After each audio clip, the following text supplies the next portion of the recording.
There are 68 mountains in the continental United States, with summits reaching at least 14,000 feet. Washington has 1, and California 13. The rest of the 14ers are located in the Rocky Mountains of Colorado. This program is your guide as you climb the Rockies. Our goal for this program is to reach the summit of Longs Peak. The mountain is Colorado's 15th highest at 14,255 feet and is located approximately 10 miles south of the town of Estes Park in the beautiful Rocky Mountain National Park. Estes Park is the home base of the Colorado Mountain School, a nationally recognized and internationally experienced mountaineering school and guide service. CMS provided our host and mountain guide for this trip. Jack Gorby has been guiding with CMS for over a decade in mountain ranges all over the world. When he's not adventuring, he can be found in a classroom at John Marshall Law School in Chicago. He's a professor of constitutional law and reminds one of Indiana Jones. He's a world-class adventurer with a sparkle in his eye that seems to attract people wherever he goes. Also joining us is Leslie Kermath. She's an experienced rock climber and amateur naturalist. She works behind the counter at CMS on a part-time basis. I'm Jerry Presley, and I will act as your eyes and ears on this trip. Stay tuned because we're going to start our adventure after these messages.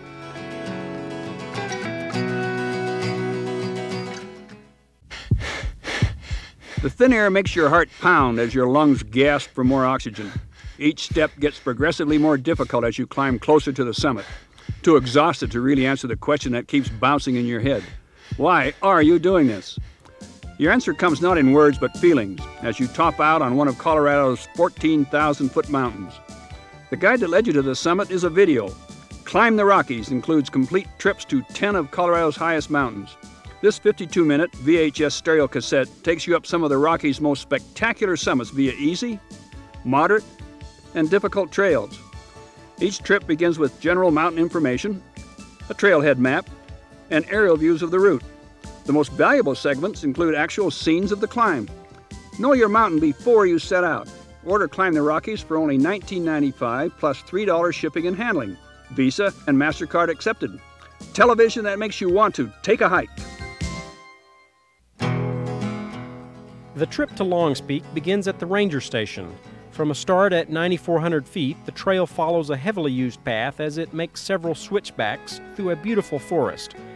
After a second log bridge, the trail reaches timberline and circles around to Jim's Grove. From here, a direct path to Granite Pass can be found, but a more scenic journey includes a side trip to Chasm Lake. From the Chasm Lake turnoff, the trail continues around the northeast of Mount Lady Washington to Granite Pass. From Granite Pass, the trail switchbacks up the boulder field, which is aptly named. We will attempt the summit via the mountain's north face, which is reached by going up to Chasm View, then straight up via the old cable route. The summit is then an easy traverse above the east face diamond. The trade route, which is a non-technical but strenuous hike in late July and August, goes through the Keyhole. From here, the trail is marked by red and yellow bullseyes and circles the mountain via the ledges, the trough, the narrows, and the homestretch. Our journey began under the blue skies of a beautiful Colorado day. It was early June, and we knew that the lingering snow would keep most of the peak baggers away. Except for a handful of hardy day hikers, we would have the mountain to ourselves. Longs Peak, 7 miles. It was here that we realized this was no stroll through the park. Permanently out of breath. We brought Leslie along as our naturalist, artistic soul, and to make Jerry feel better for hiking slowly. And mule. and mule. Drink. On the way down, Jerry, you can take a little swim, a little dip in here. The first of many switchbacks, but the nicest one. In part because on the way down it means that there's no more to put up with. The big bushes of chiming bells here in the summer, just covered with blue and butterflies. It's just beautiful. But we're a little too early for that. Jack kept us entertained with stories that spanned 27 years of mountain climbing. He also enlightened us with other stories of landmark legal cases. Every so often, he would get excited and pull us over to point something out. This is a little clearing in the trail, not too far from the trailhead, on the way up, and most people just go clomping right by and don't take a peek out here. But in this clearing, you can look up high and you can see the top of Meeker, which is about 80, 90 feet, less than 14,000. There are some really nice climbs on Meeker, although it's not often climbed. We had a typical spring day in the Rockies. It started with short sleeves and number 15 sunblock. Just a few minutes later, we had to bundle up. They say in these parts that if you don't like the weather, wait 5 minutes. It'll change. The validity of this hypothesis was proven a second time because just as quickly as it turned foul, it turned nice again.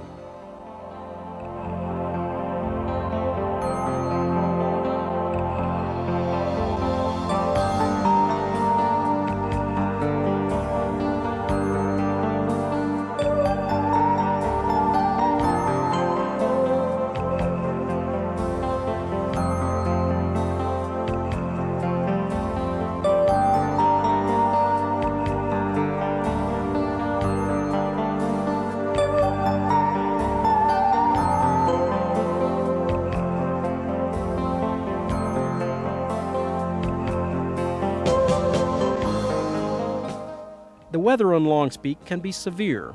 Just before timberline on the other side of this footbridge, a sign warns of the most serious threat, lightning hazard. It tells us that if an electrical storm approaches, we should turn back, if possible. Longspeak, like an awful lot of these big mountains and so forth, tend to create their own weather patterns. And so very frequently in the afternoon, it clouds up and it develops thunderstorms, which is kind of a hazard for all climbers. Oftentimes in the morning, the sky is just perfectly blue like it was this morning. And it's as warm and so forth, and people come up here without being very well prepared. The tendency to want to hike up in tennis shoes and a pair of shorts and a t-shirt and carry some water and a camera is very, very great, but it's a big, serious mistake. Well, this is one of the nicest parts around here. You can look over and see the valley, and it looks like it's even raining back over there. It's kind of neat. It is. It's spectacular. And then during the early morning hours, if we could just get ourselves up early enough, it picks up a lot of alpine glow when the sun comes over Twin Sisters right over there. It's wonderful. But now I think you can look out and see some rain and some fog, so it's nice now too.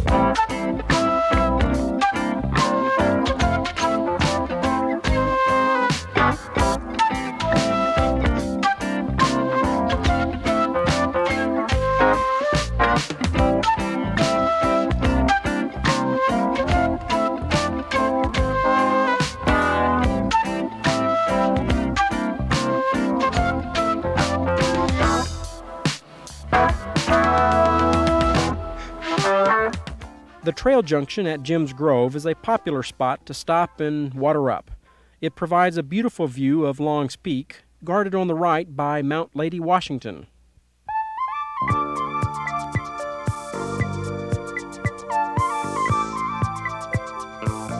Whew. Where did this weather come from? From It's California. starting to get socked in up there. This weather's from California. Whew. They're the ones who are responsible for most of the bad weather that comes from Colorado.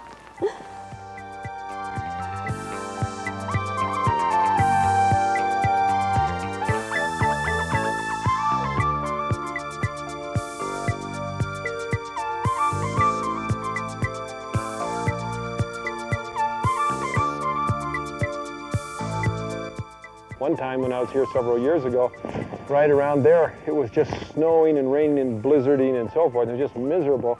And I was hiking by myself down from from up there by Broadway, and I heard this whimpering and crying, and I came around by a rock, and inside the rock were huddled two girls. They were just holding each other and frightened to death and crying, and no one else was around, and they didn't know what to do, and they didn't know whether they ought to stay there or get down, and I thought they were going to get hypothermia and so forth, and so I kind of prodded them and said, get going, and it rained a bit and so forth.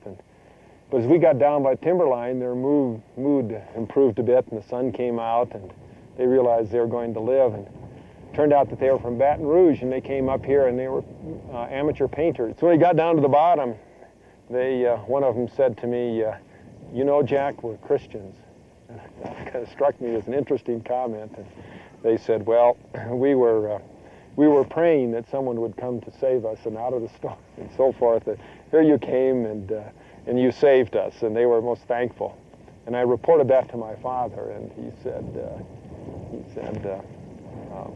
only God can save them. You may have rescued them, but only God can save them.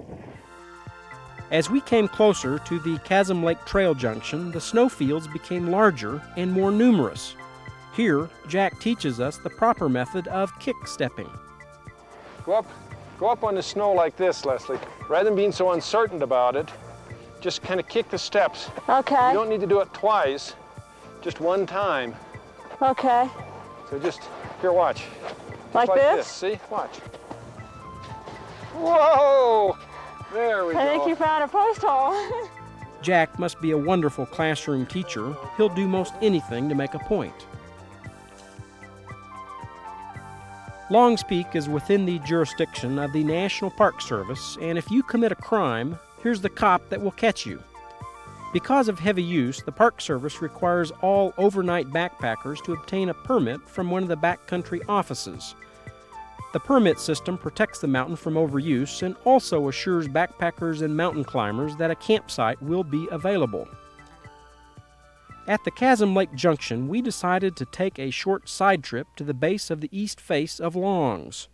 Along this 3/4 of a mile trail is the most spectacular scenery found anywhere in America. Stay tuned. We'll journey to Chasm Lake when we return.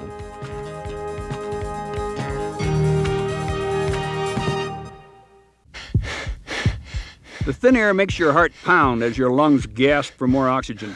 Each step gets progressively more difficult as you climb closer to the summit. Too exhausted to really answer the question that keeps bouncing in your head. Why are you doing this?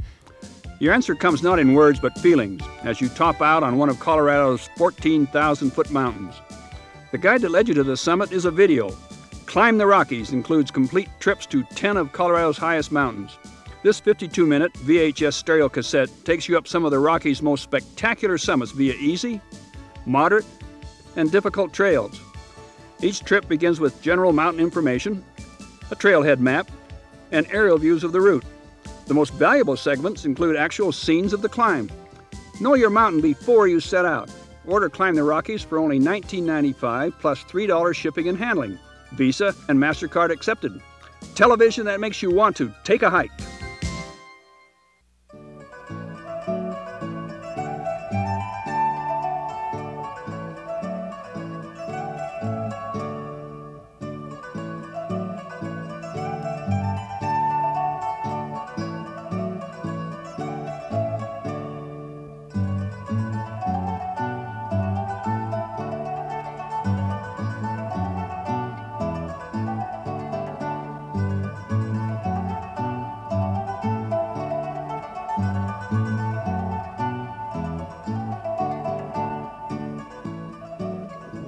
Yeah, this is where the girls were. They were these two girls from Baton Rouge. They were both huddled around and so forth and crying and whimpering, and they thought they were going to die. But when I said, okay, you got to get going, and one of them said, well, you have to put my easel and my painting in your pack so it doesn't get wet, I realized that they were still a number of steps from death. Your fear.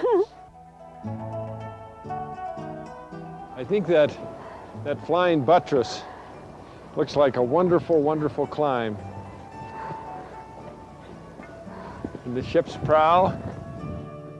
I've been here uncountable times, and I get excited every time I get here.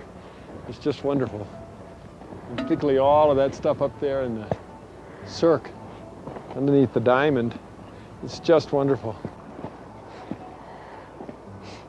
Yeah, the shelter, I don't know exactly when it was built, but many of the really old pictures that they have of Long's Peak, every time people would come up here to do some sort of climb, they'd all have to climb on that shelter and get their pictures taken. It's kind of hard to come up here without doing some of the climb. Doing a route on the patrol cabin. Whoa, falling on this thing already.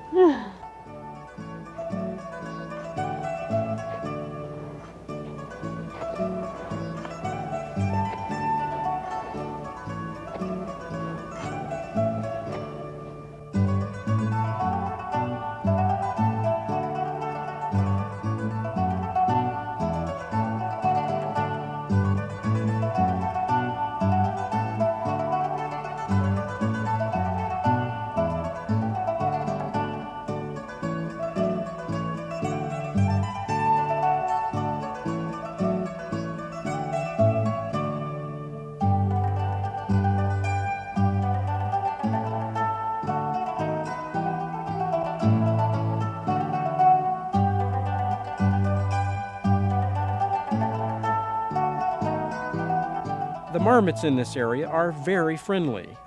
They also are very plump.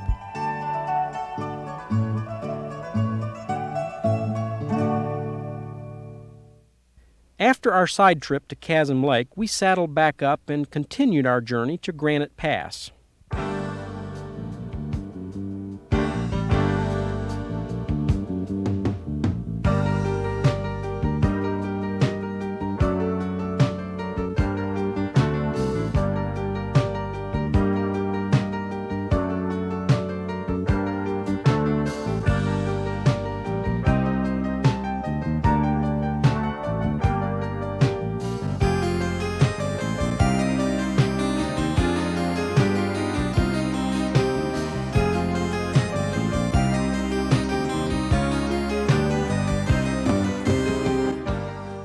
The wind at Granite Pass can sometimes get downright ferocious. That's why there's usually very little snow here. It all gets blown down to Jim's Grove. The weather today, however, is absolutely serene by Granite Pass standards.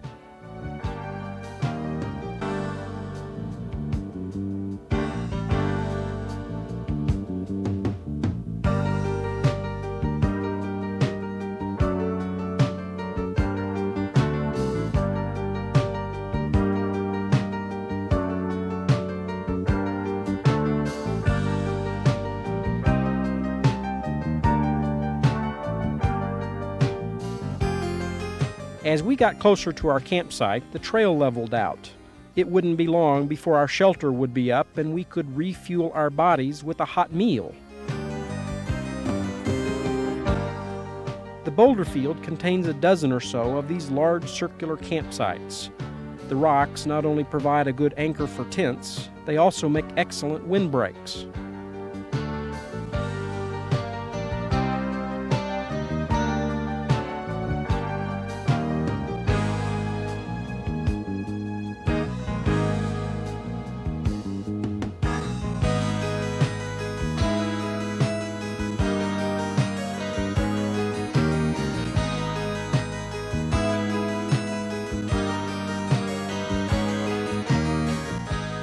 When we return, we will attempt the summit.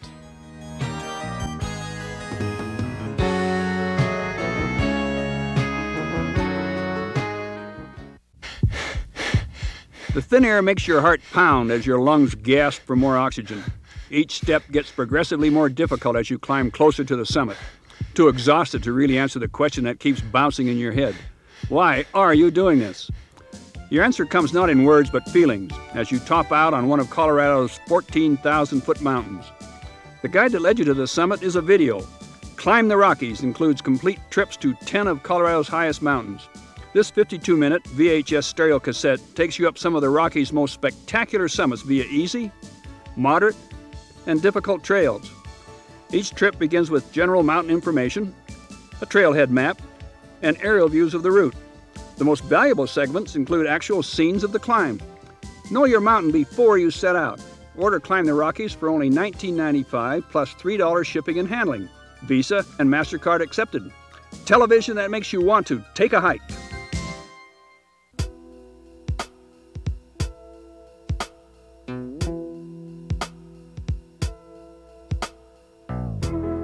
The next morning brought us a couple of inches of fresh powder.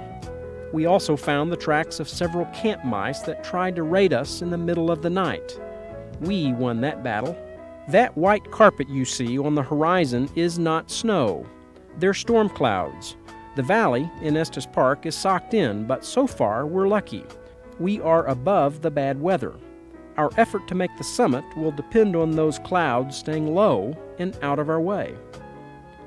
After breakfast, we quickly prepared for the summit.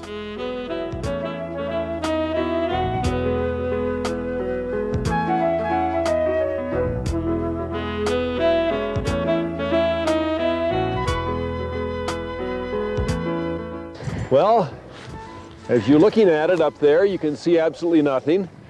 The clouds coming up from the chasm lake seems to engulf the whole north face, and once we get to the cables, the normal route goes to the left, but I'm thinking it'd be easier to protect the thing if we go straight up. In the snow, I think we can cramp on, and there are a lot of boulders, and we can probably use some protection there and try to work our way to the top. And the weather is certainly unstable. There's a lot of clouds blowing in and out and so forth, but it's not totally discouraging. A lot of nice blue sky over to the west, and winds usually come from the west, so maybe we'll be surprised and sunburned by the end of the day. But the weather was not cooperating. As soon as we started out, a cloud came rolling in and swallowed us up whole. Sure is hot when you're moving. Yeah, it is. And sure is cold when you're standing still. We never find exactly the perfect combination. Yeah. Just try to make certain your crampons don't ball up.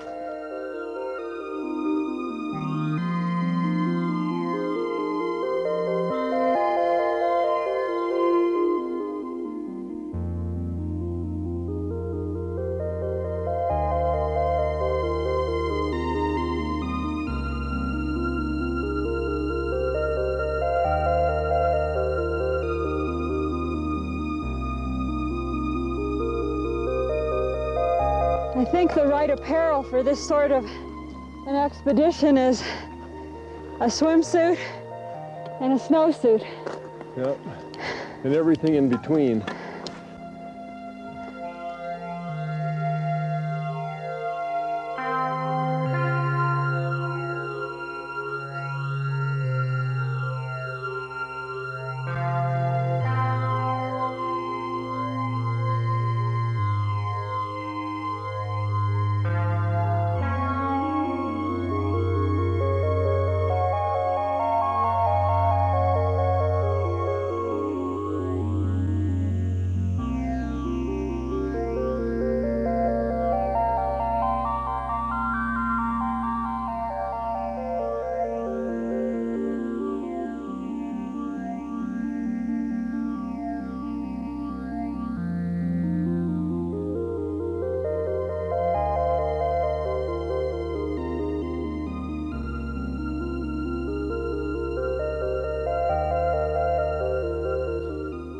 Every now and then, the weather gods would tease us with a patch of blue and a gorgeous view. But when we made it to Chasm View, about the only thing we could see was pea soup boiling up over the rim. The crux of the climb was the almost vertical section above Chasm View, the old cable route.